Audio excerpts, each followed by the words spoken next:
everyone, you internet peoples, this is going to be part 2 of our Captain Marvel thing because we went too long on the last one, and I figured it'd be just easier for me to upload 2.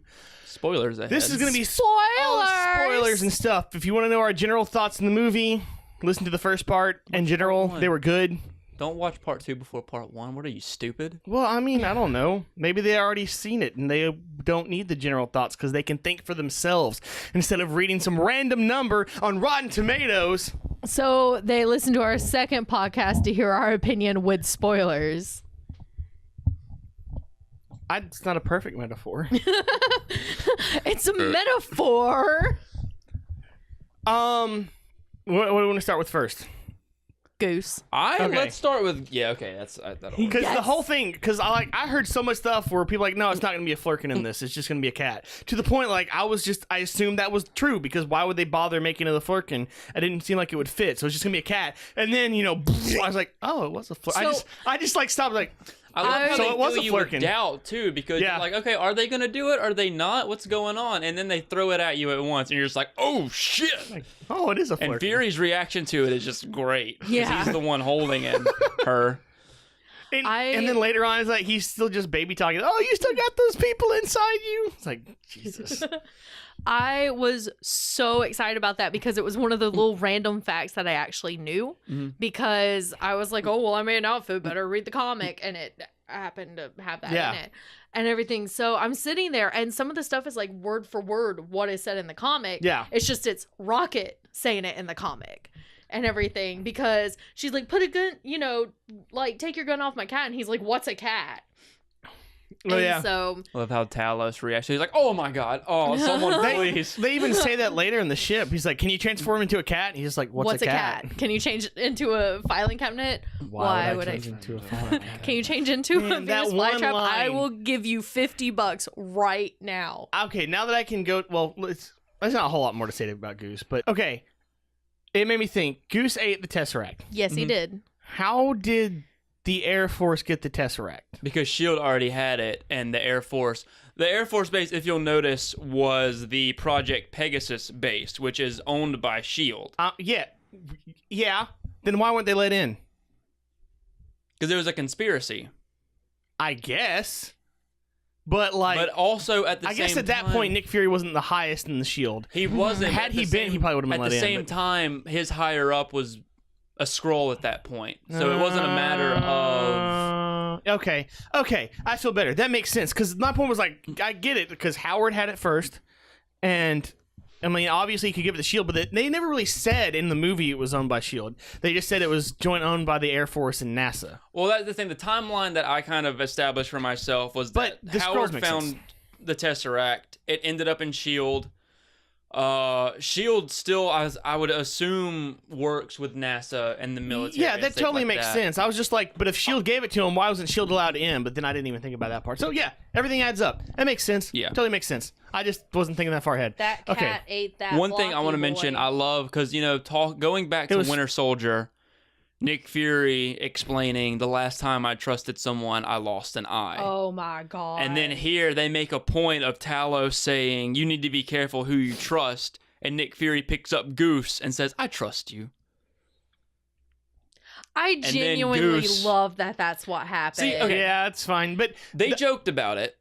And I was like, okay, I really hope that doesn't happen because that's kind of anticlimactic and a bit jokey. However, they did it well because, I mean, his scars were already reminiscent of scratches. And I think the whole point is they were setting you up thinking that, like, because the obvious go-to is that it was a Skrull. Yeah. And you were thinking that the whole time. You were thinking it was because of the way Skrull. and because of the way you find out the Skrulls really aren't the bad guys, then it kind of worked. I would say it's comparable to the kind of subversion that Last Jedi tries to do, but this one they make it work here because and to be honest, Flurkins really are one of the most dangerous creatures. Oh yeah, Talos spent the entire time on the ship being terrified. I love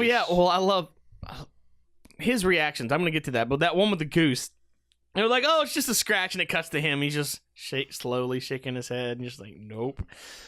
But I think I mean, I have no issue with it. It does seem kind of dumb, but at the same time, you have to remember in the scene where he's like, last time I trusted someone, I lost an eye. Nick Fury is very over dramatic. And they even make a point of that too at the end, where Coulson was like, "Is it true you lost your eye fighting McCree protecting the Tesseract?" Well, Nick Fury has always been over dramatic to protect a point. Like he lied about how Coulson died. Yeah, just to be over dramatic and make a point. But that's why he knows how to work it. It works both in the movie and it works with Nick Fury's character as a bullshitter as well. Yeah. So I mean, it definitely wasn't that big of a deal for me to be like, "Oh, that's goofy." And not to mention, it's Nick Fury. Like, if you were at that level and that broody, would you literally be like, "Oh no, I was like baby talking an alien cat"? Well, and to he be fair, had other people eye. seen what the Flurkin he could do, he probably been like, "Yeah, it got me." But other than that, But he didn't even get him in like Flurkin form. He just.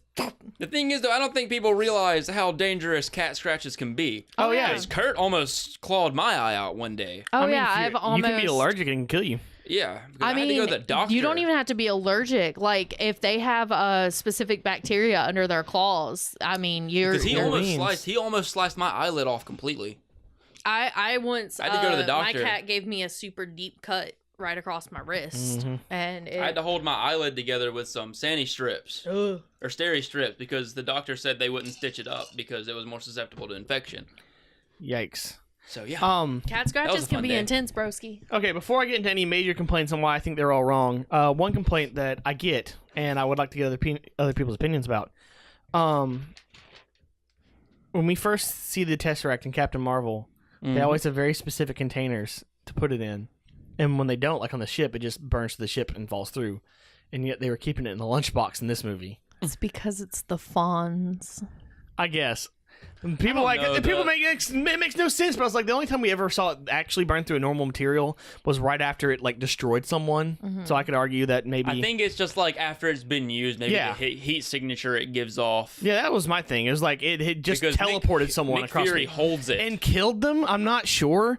I mean, the Tesseract apparently is aware. Like it has apparently the stones think for themselves because it set up Red Skull to be a ghost thing. Yeah. Whatever that was. The stones definitely have a will of their own. Well, I mean, in the comics, they were a being. They were like, before the universe existed, there was just one dude, and he got bored, so he broke himself into 6 pieces, and they basically, the stones created the universe. Nice. So Speaking of that, it's also interesting that along with Scarlet Witch's powers, Captain Marvel's powers come from the Tesseract. Yeah, that is interesting. I'm not sure I care, but it's interesting.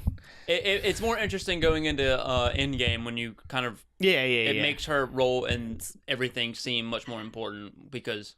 But it's a space if she's stone. able to harness the power of the stones, or if she's able to hold the stones, then that's what her advantage is. Why can't she get a photon blast if it's a space stone? Because she can do anything Quicksilver's she powers wants. come from the Mind Stone. How does that make any sense? Yeah, I didn't think that far ahead. But it's just like I said. It's just like the stones have wills of their own. I think the stones. I think all the stones are like super powerful. They're just better at certain things. Yeah. And I don't think we can really quantify them as just like this is a stone that does this one thing. I was like, eh. But okay, other big spoiler things. The Skrulls. Oh my god. Before we even get to that, what is his name? Well, I already forgot. Talos. Talos. I want to talk about how well written and acted that character was, but I couldn't really do it without spoiling. Oh yeah, Talos was. He just felt like wonderfully he was a person that had motivations, goals, a personality. His motivations were clear. They were sympathetic. We understood him, and Ben Mendelsohn's performance is so good. Like when you first see him, he seems a bit obnoxious. But, he is being threatened at the time. And she's starting to leave. It's like, we were just getting to know each other. Yeah. You can already see he's got that snarky attitude. I love it when they're in the house and they're like, I came here as my true self. I mean no harm. And they point to the other Skrull outside. He's like, okay, fair point. Yeah, I see what you're saying. That reaction was just so real. Yeah.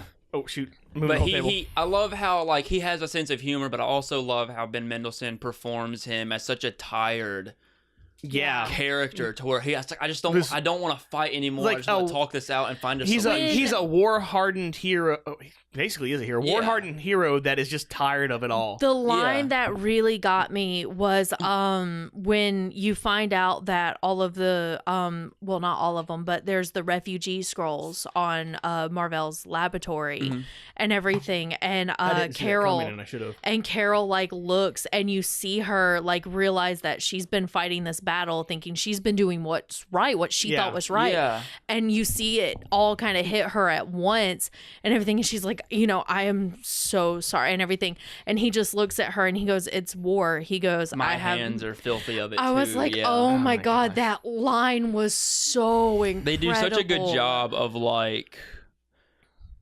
fleshing out the Skrulls' motivations and showing that in a war there is no good side and bad side. It's all very complicated. Yeah, it's never clear cut. And that's another thing I want to bring up about Carol's character specifically is it says a lot about Carol that the conflict between her and the Skrulls is resolved because she's willing to listen. Yeah. And she's willing to see the Skrulls' perspective on things. Which is something that would have stopped Civil War completely if they had just talked and listened. Well, Tony Stark is a very broken man, and that's exactly what I just wanted to bring exactly that what up. Russian dude was playing against him. But it's also at the same time it works when your supposed villain is someone who's willing to compromise because he's so sick of this war, and Carol, just being the character that she is willing to listen, and it's a good moment of growth for her when she realizes, oh, everything I've been told for the past several years has been a lie. Yeah, it makes me think I was because I started to see, I knew something was up. I didn't know what was up. I didn't expect the Skrulls not to be the bad guys, but I knew her mentor couldn't be a great guy. Yeah. And I leaned to Alicia's like, he's probably a bad guy. She goes, how do you know? I was like, he's played by Jude Law. He's like, he's giving off them bad guy vibes that Jude Law always gives off when he's a bad guy. But just the Skrull twist and them revealing the Skrulls are not like all bad. They're good. I loved like just kind of the relationship of like the Skrulls culture, like how they react to one another. Like it's a very like intimate thing. Like, you're my main science guy. Yeah. Oh, that poor science guy. Interesting enough, 4 Skrulls landed on Earth. I've heard all were accounted for but one. The so there's train still one. There's still a lone Skrull out there. Well, I mean, but is there just one?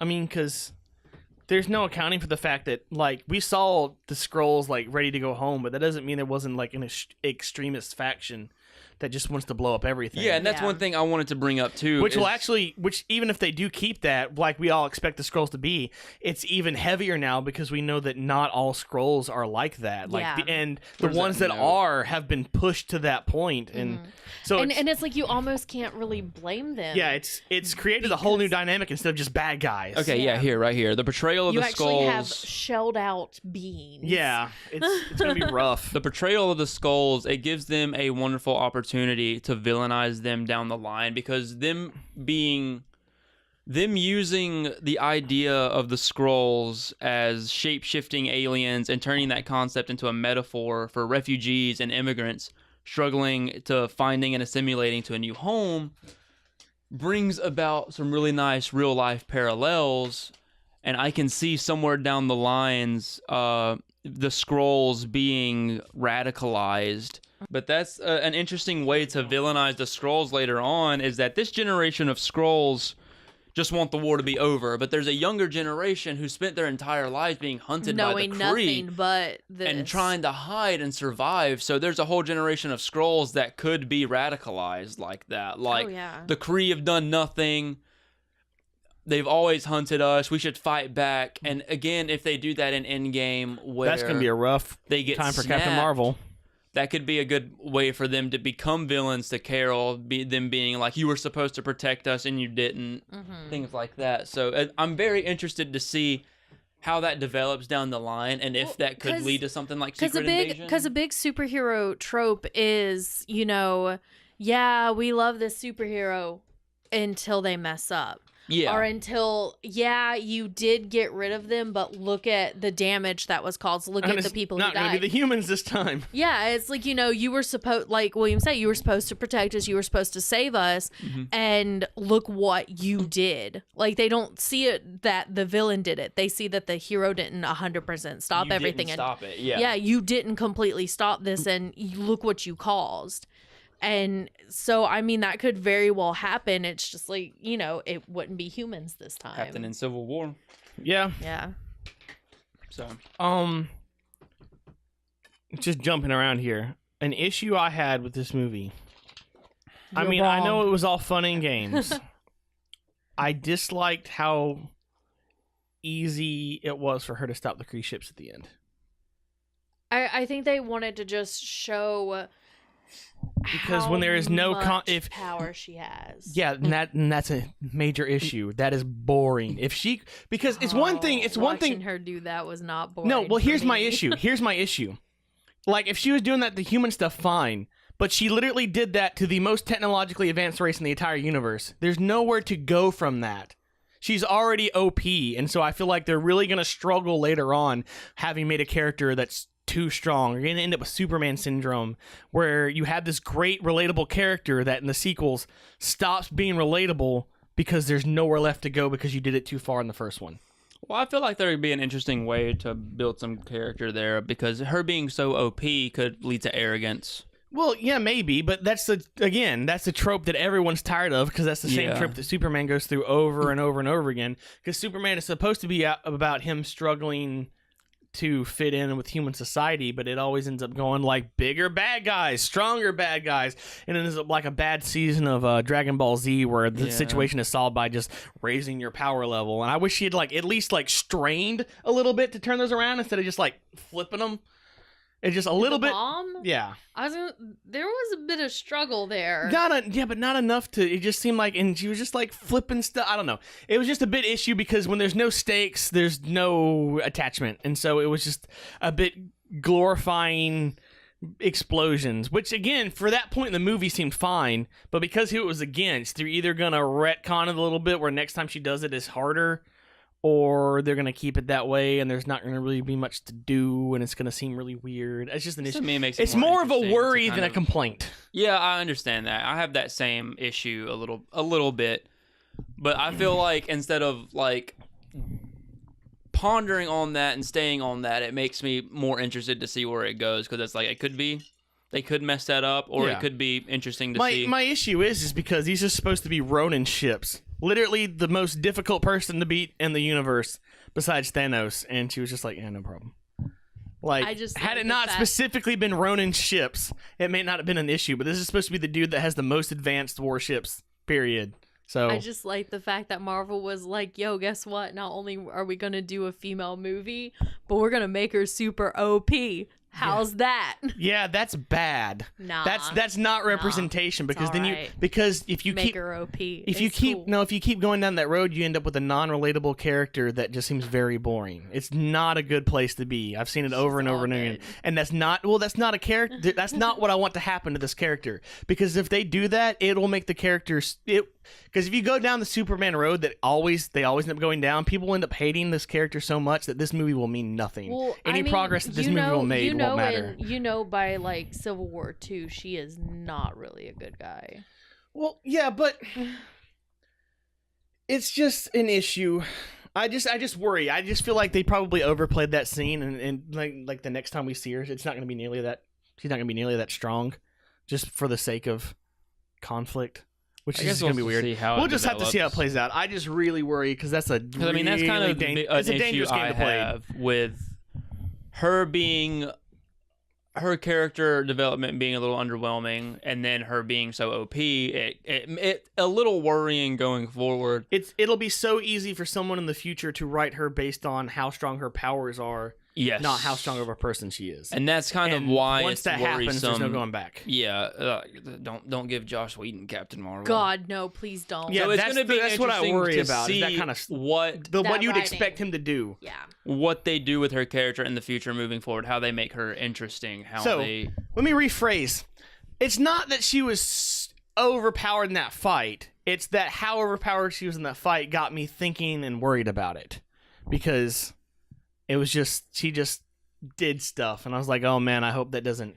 I hope they don't play that too much. I want to say they probably tried to pull that card because she is going to be the one to fight Thanos. Yeah. And so they kind of want to I think they were imply that's how Granted, strong I could she make is. arguments that they were just playing up. One, they were just playing up that scene. Two, these weren't ships to actually do war. They were just there to stop a planet. So maybe those weren't the strongest things ever. And not to mention, So. it's like comic book. They're the one of the strongest things in the universe, right? Ish. Not necessarily MCU.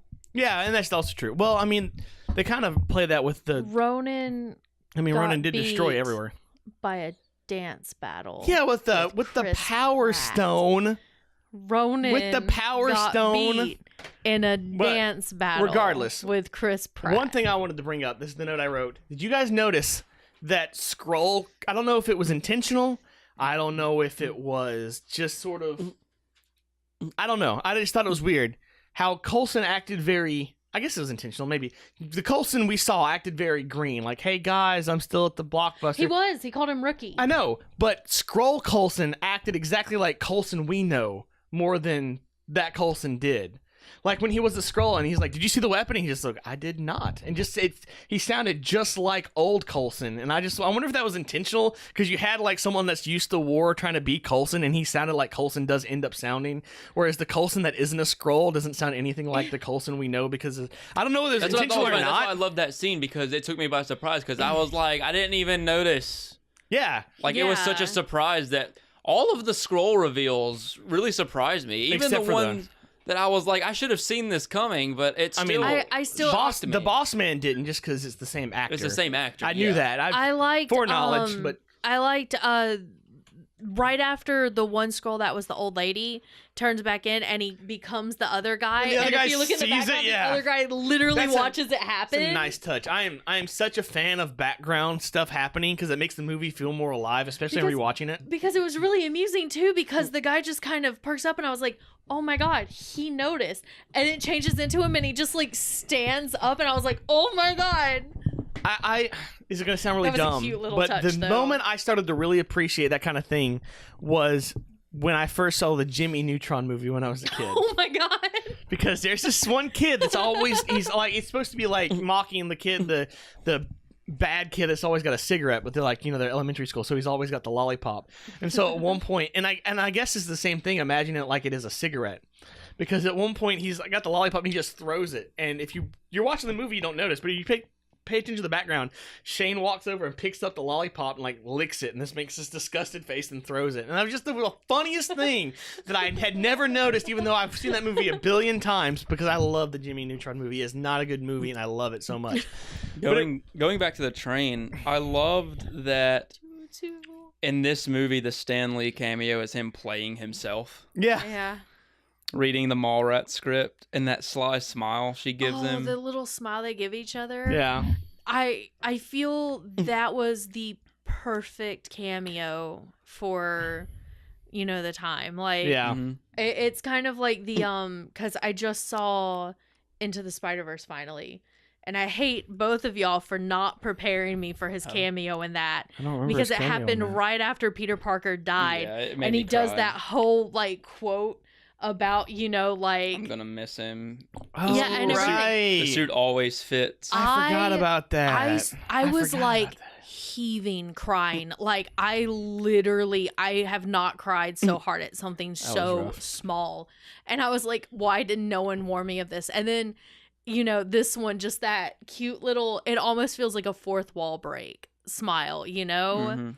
and it was cute. And now Kevin Smith is canon in the MCU. Yeah. And he's not quite sure how to deal with that. He's super Yeah, that's stoked. really interesting because Oh like, yeah, that's right. I actually hadn't thought about it that way. Everyone started tweeting him going, you realize you are now officially a person in the MCU. Like, you exist in the MCU. And he's, like, freaking out about it. I don't know. Yeah, but Like, in a good freaking in what out. dimension though?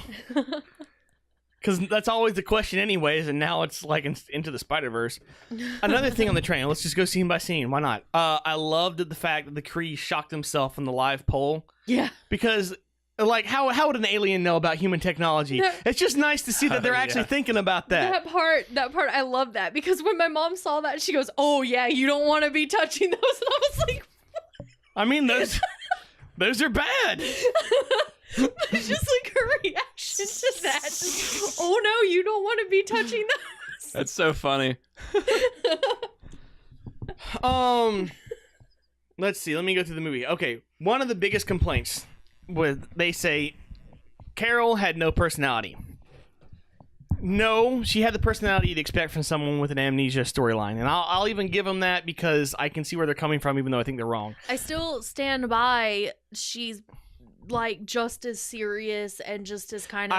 I agree completely. Every other. And one of the biggest complaints I've seen is people like, oh, it's like they wrote two different people. It's like they had two different writers. They didn't know which one was writing Carol because, like, sometimes she was like snarky and sometimes she wasn't. And so it's almost as if people's emotions change. I went through the movie. What? When I went to the second movie, I wrote down every time she was snarky. Very beginning of the movie, when she's talking to the guy about not being able to sleep, she's snarky. During the fight, she's snarky.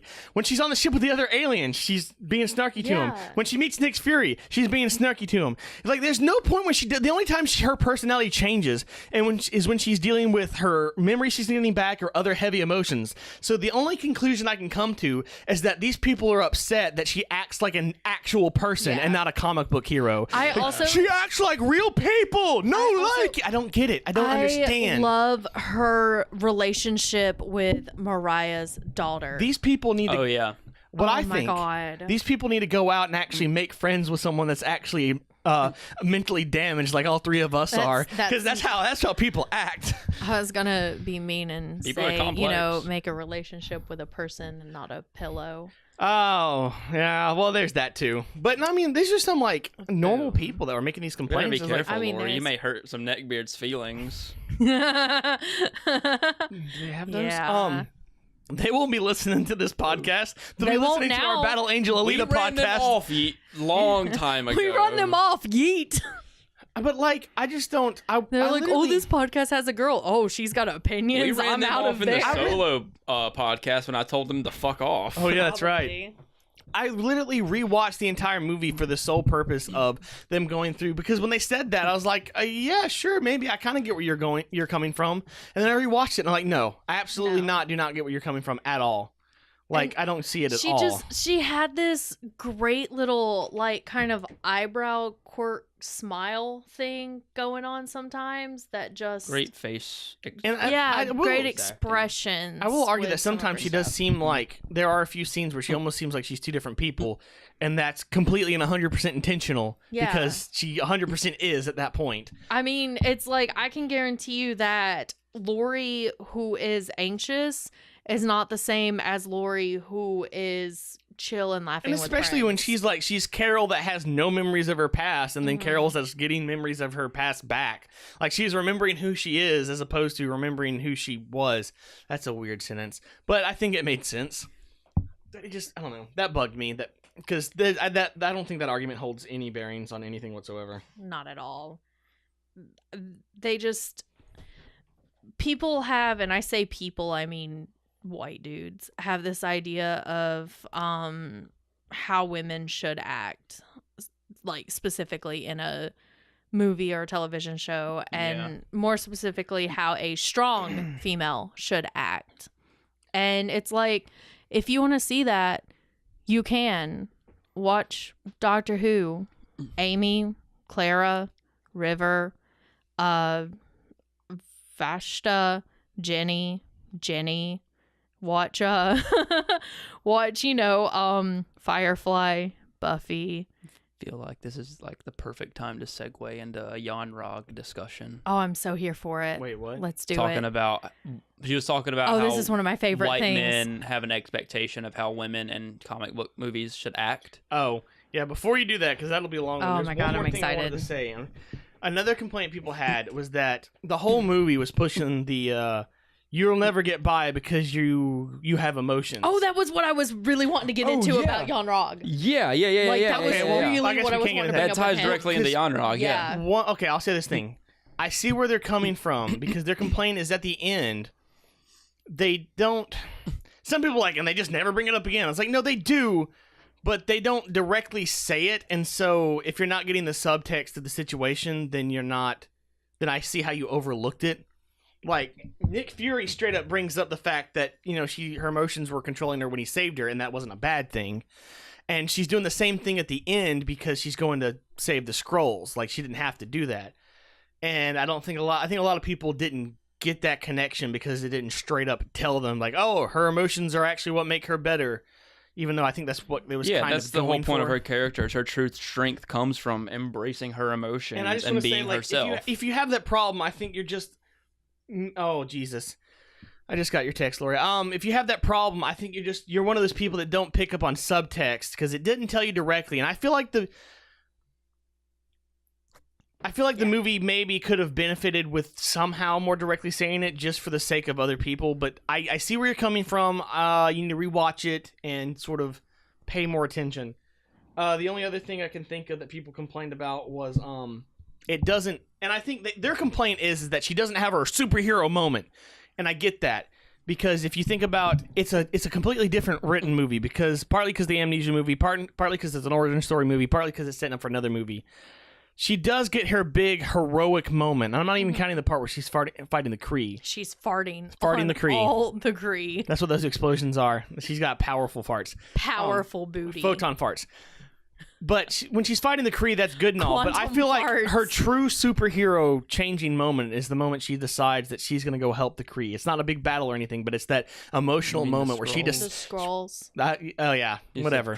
Fuck the Kree. The Skrulls. It's her ultimate I know who I am moment. Yeah. And some people, like, it flows different than a normal superhero movie is, because normally you get that mid-movie and the rest of the movie is them being like... For example, Wonder Woman, it's when she's going across no man's land is that really turning point for that character.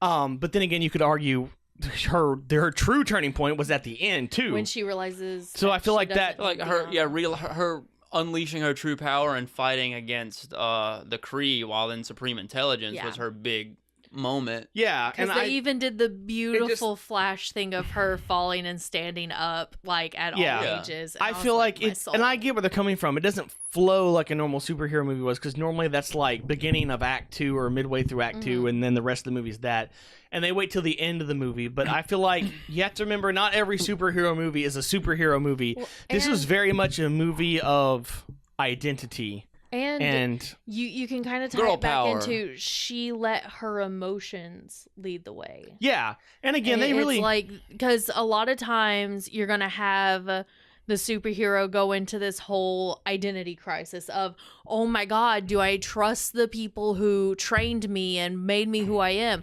Or do I trust these people who I don't know and thought was the enemy, but...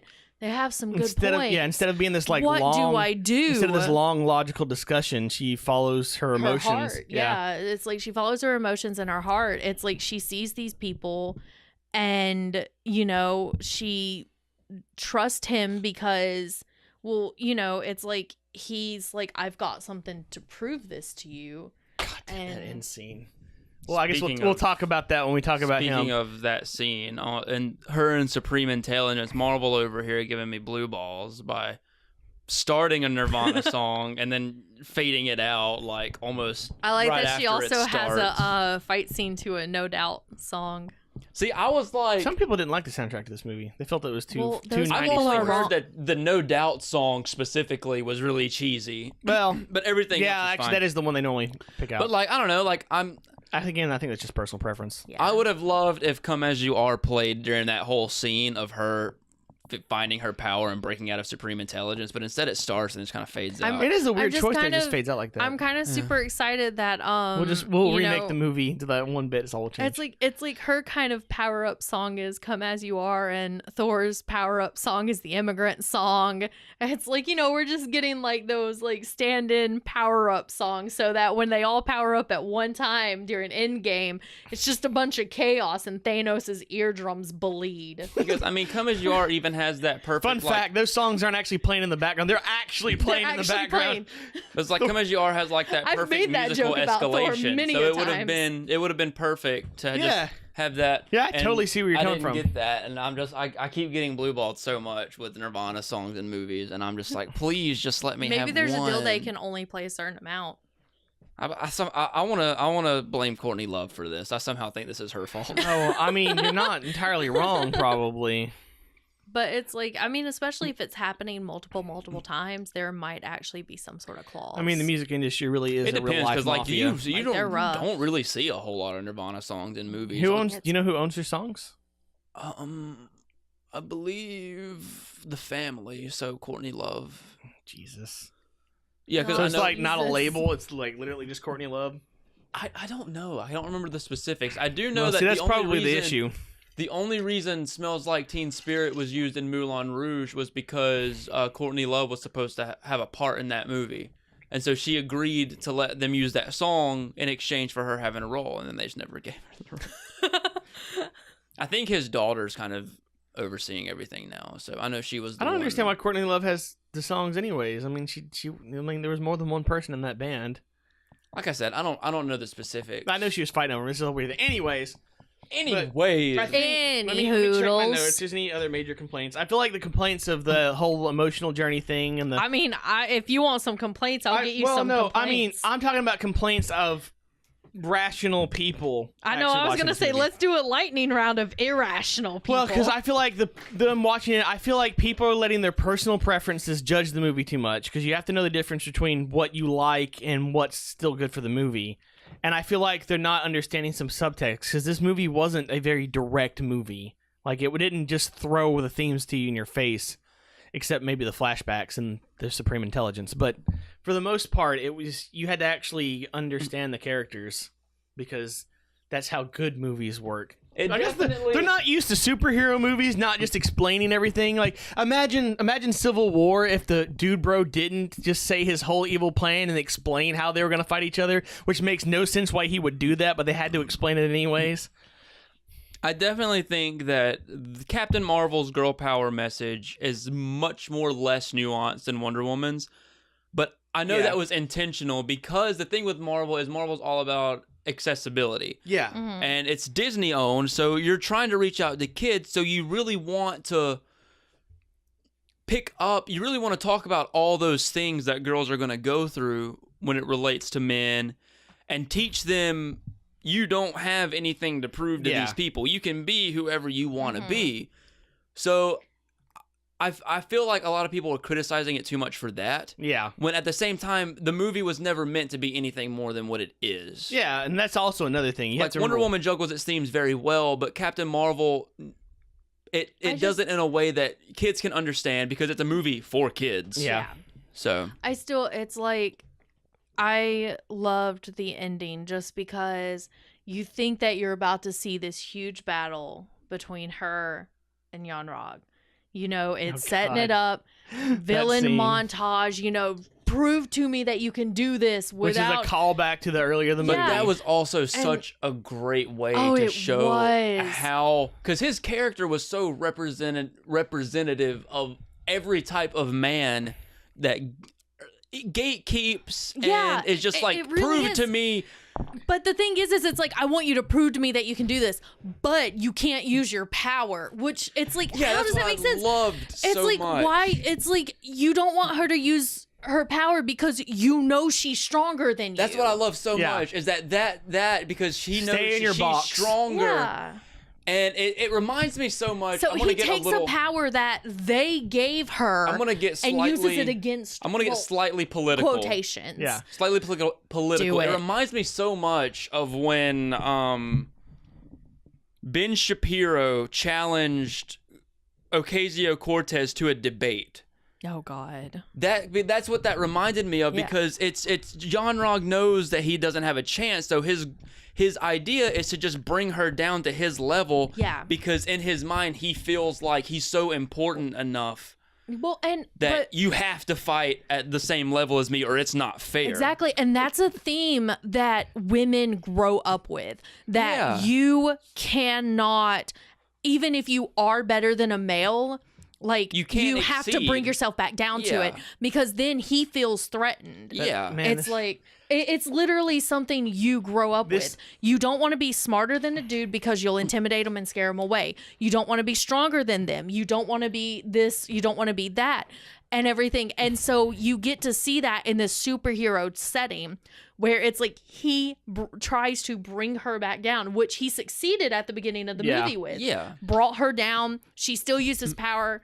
Her power, and he turned it against her. But after how controlling and patronizing he is throughout the whole movie, just watching her just blast him away and tell The him only that thing I with- have nothing to prove to you is so satisfying. Yes, and then her reaching down and him thinking that she's about to help him up, and she just drags him. Yeah. Yeah, I forgot about that. Like, it's just, it was the perfect way to create conflict, and it was the perfect way to portray the villain, because it gives so much insight for little girls to look at and say, this is the type of person, this villain is the type of person you're going to meet in your life. And Or it's that you okay- may have already And met. they may have already And it's met. okay and to you be have better than nothing, them. And it's you- okay to punch them in the face. It's okay. Especially if you have flame fist. It's just you have nothing to prove to anyone. Exactly. You can do whatever you want to do and be whatever you want to be. Don't let anyone stop you from doing that. I think like this movie in itself, it's kind of amusing because that is the theme of the movie. However, that's also what the movie is going through. I Yeah. know, right? It's Because funny. it just proves the point even more that Jan Rog was literally the symbolism of men. Yeah. Everyone that was complaining it's about funny that that movie men, it was the bad guy in the movie. Yeah, it's like the men who are complaining about it don't even realize that they are that villain. They are- yeah. like because they didn't watch it. They watched Delita instead. That's just and so it's like funny. they are the guy that these women do see as the villain.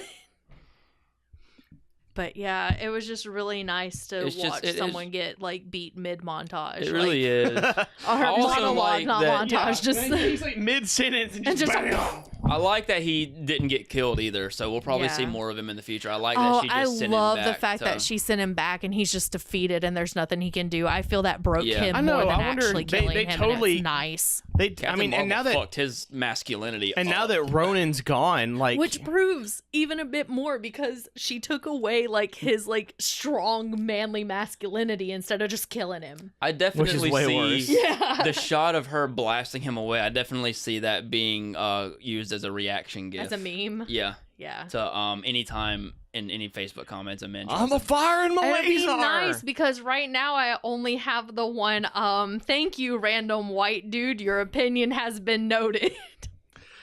I was gonna say something. Oh, and the thing is, I was gonna say about him. Now that Ronan's gone, he could come back either way. Like he could come back just as an a-hole that didn't learn his lesson, or we could actually see him grow as a person. I whether or not- I would almost- love to see him come back and be like slightly scared of Carol. Yeah, I That would be interesting.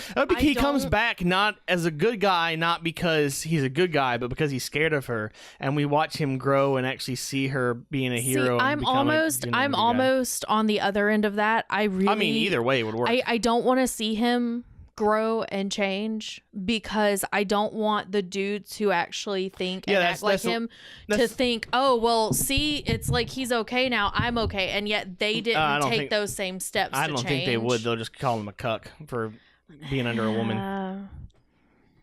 But I like to see characters. I like redemption arcs. I'm not saying they should. I'm just saying they could. I like redemption arcs sometimes. I feel like Jan Rog especially- just not the place. Yeah, maybe not. Yeah, I don't think he Absolutely. deserves a I mean, redemption. I don't think. I think genuinely he don't. I don't know if they'll bring him back. deserves I don't think it'd be worth it. Yeah. Just depends on, I guess, what kind of story they want to tell. And I if mean, they wanna... they might. If they do, I don't think it'll be soon. Jude Law did a fantastic job. Well, with yeah. the part, though. If they do, I don't think it'll be soon because it'll probably be like phase 5 when the Kree are actually, when we realize how bad the Kree actually are. Maybe the he's Kree have so- always been a-holes. He's Like so even from broken and humiliated that he just disappears. Like he doesn't even bother going back. He doesn't want to tell his higher ups. they find him later and he's just like, he's gone full Red Skull where he's just like a monk, just like He's doing just- nothing. Like he's just, He's a farmer. wow, what is it with the MCU doing that to villains?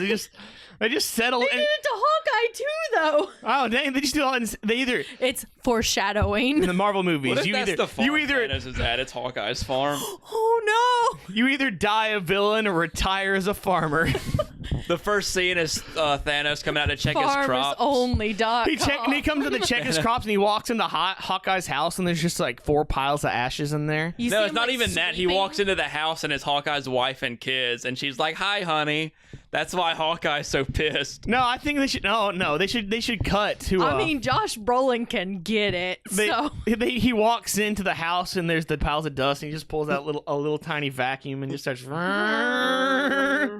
oh, can he have like Look, apron? It'll be a frilly pink one that's got the little like the petals coming out the side and whatnot, and say "Home Sweet Home" on it. Okay, so I think I've gone through the entirety of my notes. I think I have You too. guys have anything else you I wanna? mean, my talk notes about? consist of she's perfect, scrolls very close bonding, blinds that don't use strings. only other and then I very threw a close. The only Tesseract other and complaint Goose. that I know of is that people complain, and they're probably not wrong, that the first act is paced kind of weird, and I feel like that's because,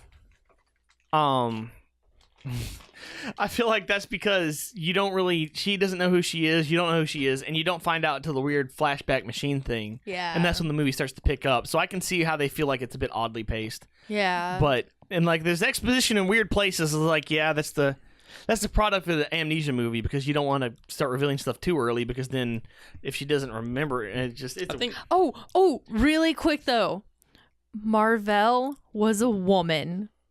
They made Marvel Oh, yeah, I forgot a about woman. I didn't mention it in the first. I don't know any better. As if they didn't. Yeah. As if like the fanboys wouldn't be mad enough. I They And it- made because it everyone works, thought too. Jude Law was going to be Marvel because Marvel I is the mean- one who trains Carol. and instead of training her to fight, she's the one that trained her to live. Yeah. And so the fact that, because I'm sitting didn't there think and the about that. second she said the name Marvel, I was like, they made her a woman. They made her a woman. She's a woman. Just didn't know any better. Like even like I when don't the care. scrolls are going through her memories and it goes in on Dr. Wendy Lawson, I was like, "Oh, cool! So Marvel's gonna be a woman in this movie." I thought that was. I cool. got really excited. So they made like Goose a woman. I haven't They even, made Marvel a woman. I haven't even seen a complaint on. Well, it's because the dudes complaining probably haven't like the dudes. Oh, who they were haven't actually complaining seen the about- They movie. didn't actually watch the movie. Oh boy. It's like I want to make a tweet that says, "Hey, don't tell all the whiny boys, but Marvel's a woman And too." scrolls aren't the bad guys. Oh man. And guess Jude the Law thing, like- gets shot. I'm always okay with changing things in the comics if it's done well. And here they do. It was done They do really it so well. well done. Like the Like- scrolls are well written. Man, it I was- think I it was loved it. far I loved more it so important much. for her to have a female mentor to look up to as opposed Oh yeah, to a totally. male. And Oh, their absolutely. relationship, the As- performances are so great that you believe that. Yeah. Especially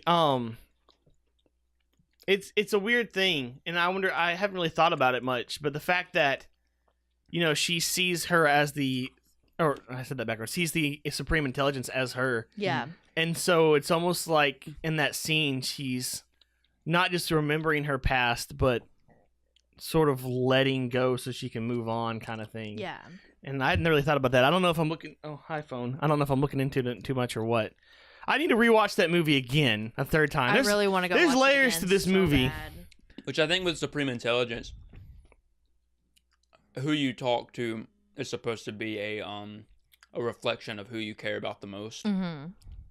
And I read there was a deleted scene with Yon-Rogg in Supreme Intelligence, and it was just Yon-Rogg talking to a I thought you were about to Oh say man. I could see that though, Mhm. and I hope that is a like deleted scene and that they show like that deleted scene is Oh man, who would he see now? Just no one, or would no he see one. The Carol? great intelligence is dead. Well, what is the great intelligence? Well, you see, Kree aren't in good A at Wrinkle in Time, and they go to that planet, and there's the brain, and Just saw what time it was. the brain controls can't talk about that movie. everything. Yeah, we're not allowed. We're I'm- white. See, It's okay. Movie sucks. I don't even want to talk about it. We'll just talk about the book. So all you right. see in the book. I think a I'm wrinkle done. in I don't time, think there's- I think I'm done. Let's go Yeah. through. I think I'm. It was really good. I ranked it in my MCU list. I don't remember where I put it though. You put it between Ant-Man 2 and Guardians of the Galaxy 2. Yes, I did. But like I was saying, Which is pretty Because- low on the list, but I mean, like I've said before, my list, even the lowest movie is still decent. I want to rewatch all of the MCU and rank it myself. I don't care Or- enough. Need to come to the Oh, I MCU. haven't asked off for that. No. I need to do that. But I was just going through the We can movie do scene another by. I one was going one through the day. movie in my head scene by scene. I want to. And like I talked about it a little bit in the non-spoilers, but like the buddy cop thing, I really hate buddy cop movies for the most part. But I just- would watch a complete buddy I just cop loved it. It's movie like, of Fury like, and Coulson. Fury just said it with such emotion. Like you sat there and watched me play with tape, and you could have just. I love how he makes the hand motion of her blowing stuff up. Yeah. You could have just he's like, I didn't want to steal your thunder. Have you seen the movie The Oh. Nice Guys? I don't think so. It's got Russell Crowe and Ryan Gosling. I think you'd really like that. Maybe. I like that Goose kind of gave away that Talos was that one guard because Fury like holds him up Oh yeah. and then Goose hops down and like rubs his legs. It's good. I just love how Fury talks to Goose. It's so funny. It's wholesome. It really is. What's your name? Even Goose. even after he knows that it's a flirkin. Okay, I think we're good now. Yeah, Let's I see. mean, Let me go back through the scenes of the movie. Please go watch Captain Marvel, and please go on to like Rotten Tomatoes and IMDb and give it a high ranking. Even if you thought it was mediocre, give it a Yeah. high ranking so the scores will go up to mediocre. so that it'll average out.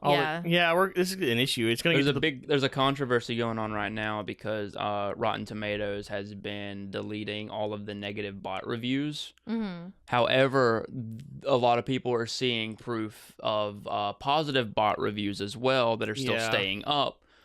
So they're like, if yeah. you're gonna delete the negative bot reviews, don't you Mhm. think you should delete the positive bot reviews as well? So Yeah, that's fair. I mean, that is fair. It's like the sad thing is like because the negative bot reviews are coming in from a place of I have to hurt this movie. oh yeah, absolutely. And I feel the positive ones are coming in to be like, I have to find a way to balance this out because Yeah. of the amount of hate it's getting. it's a weird situation, and ultimately, I and mean, it's the all scores, caused by dudes. and it's like ultimately the scores don't matter, and that's why it's so funny to me that Mhm. that the guys feel like affecting the score of the movie is It's what's gonna going to affect make the an movie, impact. Yeah, but it's not, and that's why I said I'm like, dudes, y'all are fighting the wrong battle because Marvel has already proved that they are not afraid to release whatever they want at this yeah, point. and it's like it's one of those just Marvel pick your is battles. such a powerhouse; they can release anything they want. They It's even just taking a like they stand did like with James that. Gunn. They released him.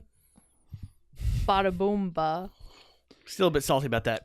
But it's just, I don't But know, I mean, like- I was gonna say, but like Guardians of the Galaxy, like they released that first one Yeah. and was like, no one even knows what this is. Let's just do it. that was in the same camp too, where like even up to release, everyone was like, "There's no way this movie's gonna work." I was one of I those mean- people. I wasn't it's like I wasn't now- like hard like this movie should fail. I was just like I just don't see how it's going to gonna work. Yeah, And I it's came like- out like I the was same wrong. way. yeah, I was like, I mean, it's like really you're gonna Black try Panther and was fight. the same It's like way. you're gonna try and fight the company that threw out a talking tree and Paul Rudd. Like it's just it's Like- weird. I know, right? that Like we're Marvel's this not far- afraid. We're this far into the MCU, and people are convinced Captain Marvel's gonna fail based on what? It's just I don't know. I don't feel like there's any logical reason Even- to. Yeah.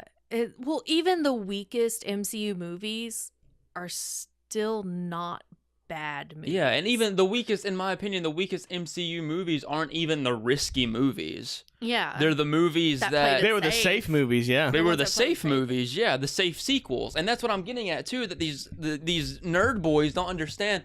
Thor: The Dark World didn't hurt Thor. No. Iron Man 2 didn't hurt Iron Man. Iron Man 3 didn't hurt Iron Man. Age of Ultron didn't hurt the Avengers. Which one was Iron Man 2? I get Iron Man 2 and Iron Man Dark 3. World. I mean, Iron Man 2 was the one with Whiplash. Sorry, Oh. my bad. That wasn't even that bad. It wasn't, but it's considered the lesser. Iron Man 3 was like half the movie was awful and half the movie was fantastic. There's a special place in my heart for Iron Man 3 just because you saw Tony Stark. have an Absolutely, anxiety that was attack. Tony Stark. That was, scene made me cry because it was the first time that I've ever seen Had something Iron Man- that I struggle with on screen. Had like that. Iron Man 3 not had Pepper Potts in it, would have been a fantastic movie. Her arc in that movie didn't fit, didn't need to be there. That's the only criticism I have with that movie is that they draw that last scene out. Mm. Tony Stark stops Killian in the perfect way.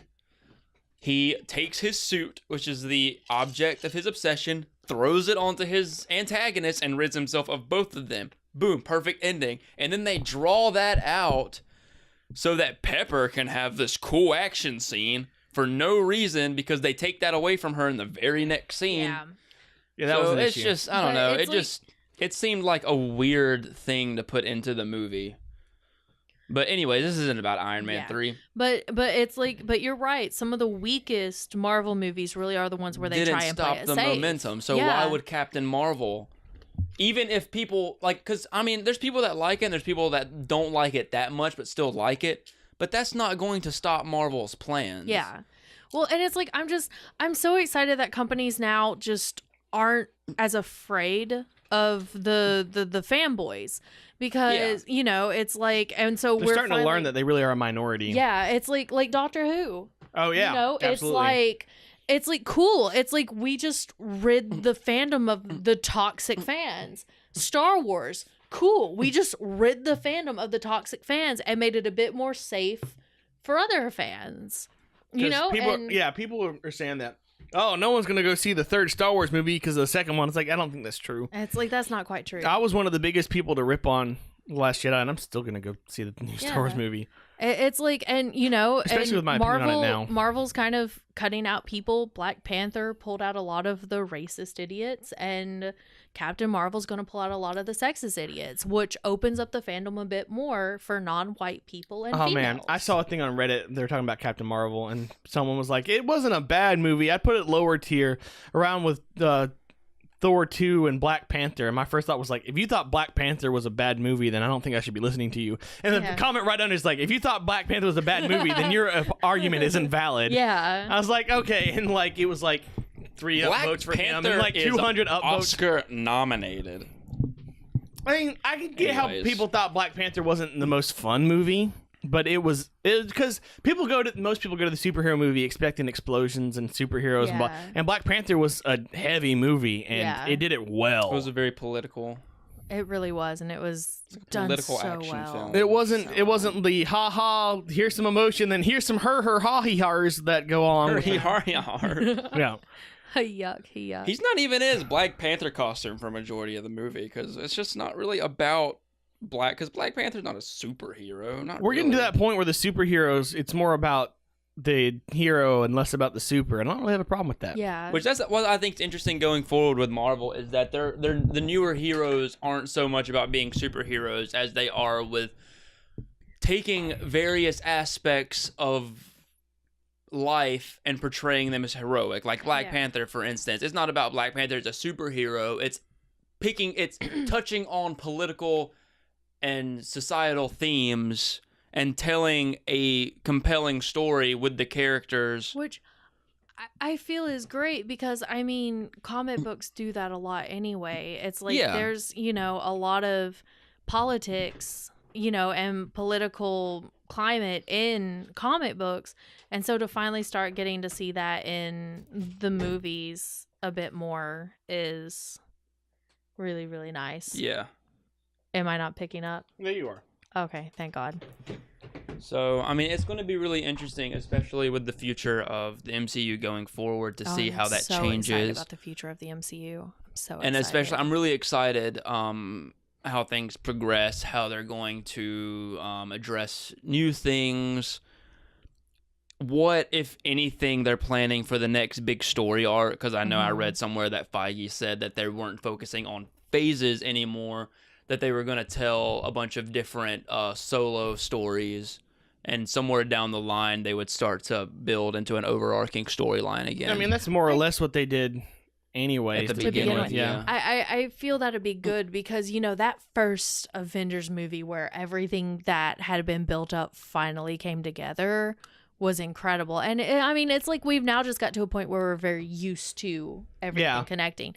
So to pull everything back apart it's and not just a bad have those idea. little subtleness, you know, to where it's like, okay, I can tell it's still in the same universe, but Like, it's very much living I its wouldn't own even life. mind certain characters going over to someone else's movie. Yeah. And so it still feels like, even if not in like a huge aspect, just Kind a of little in bit. the same way and that, not like, necessarily setting up a huge storyline, but still showing that these people interact with it. Kind of like, well, kind of like Hawkeye and Black Widow with Iron Man and Thor movies. I was going to say like Doctor Strange and Ragnarok, Yeah. where he shows up and he's part of the story, but he's not the story. It's, Yeah. hi Major. guys, I'm in this universe too. Like- I do magic stuff. Like going to another character because that's just what they're better at, and so Yeah. having make them feel a little bit more. It doesn't matter. But I was gonna say something. I lost my train of thought. choo choo. Oh, completely. Well, not completely unrelated. Mostly unrelated. We were at the movies. The previews were playing. The previews for Spider-Man: Homecoming were playing, and I had forgotten that. Oh man, I just went blank. I forgotten that he was playing Mysterio. Oh yeah. Gyllenhaal. Yeah. hate- I'm a huge Jake Gyllenhaal fan. I had completely forgotten that he was in that movie. And so like when he first showed up in that trailer, I literally like, jumped out of my chair. I was like, "Oh shit. Oh yes. I forgot. Yes, I'm so excited now." Cuz the first like Spider-Man movie, it could be good, and I saw him and I just like started freaking out. I hate I'm the so fact excited. that because of you, whenever I see that, all I think is fishbowl, fishbowl, fishbowl, fishbowl, fishbowl, fishbowl. I hyped up the fishbowl so much, So and I'm so much. glad it's there. Oh, are they doing the fishbowl? Yeah, they are. I have no issue with that. He had a screenshot from the trailer posted on Facebook Oh, nice. and just had fishbowl, fishbowl, fishbowl, fishbowl. It looks so cool. Yeah, I'm you so want to ruin excited. that movie? Go watch Nightcrawler, and you will never be able to look at Jake Gyllenhaal again. I watched Secret Smile with David Tennant. I'll get over it. Maybe, yeah.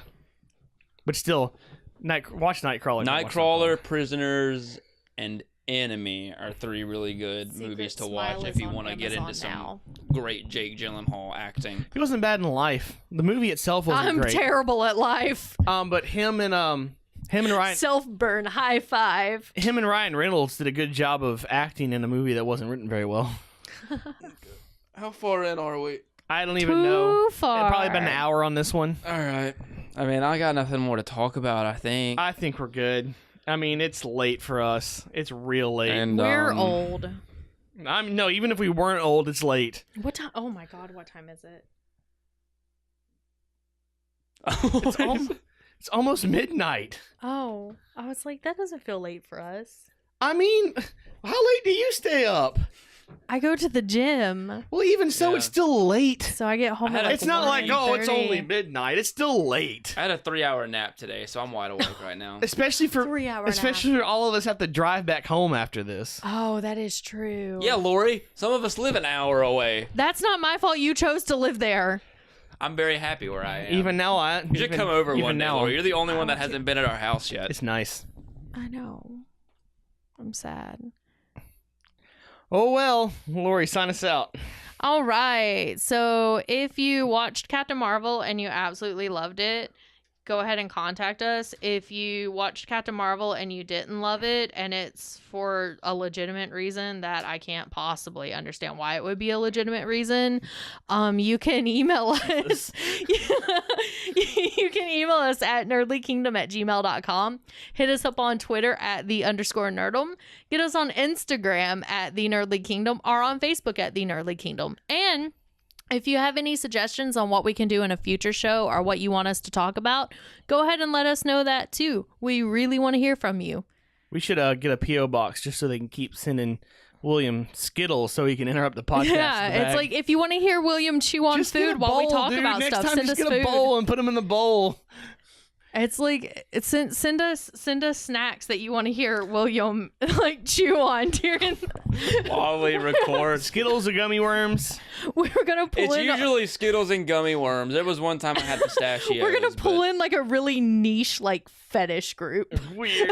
Who like enjoys. Hey people man, if I swear to God, if I start getting Instagram comments, eat more pistachios, Daddy, I'm Dude, gonna quit. whatever pays the bills, Can man. I get you if I get you a cap that says pistachio, Daddy? If I can get paid for eating pistachios, I consider myself having a good life. All right. I wouldn't complain about that. All right. Anyways, wrapping this up now. Bye, guys. Bye. Bye.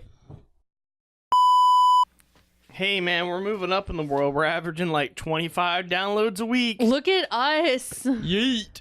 Yeet. not- So famous. It's not a lot. Like I was saying, we're at it's only the 12th, and we're at like 50 something down the My Thank voice you, is famous. guys. Yeet. Let's look that up real quick. Who's been listening to our stuff? Oh yeah, 56 this week. Not this week. This month. Wow. We're halfway through the month. People love us. It's all North America at this point. Actually, I'll take away 9 of that because those are the Alabama ones. Granted, they're in Huntsville though. That's the thing. Like when we listen to it, it shows up as Birmingham, Alabama. So there's 8 in Huntsville, Alabama. So I genuinely don't think that's actually who us. are y'all? Hang out with us. Yeah, we're really close to you. Yeah, like hit us up. We need friends. Add us on Facebook. Maybe you can get in the podcast. I don't know. Yeah, we need friends.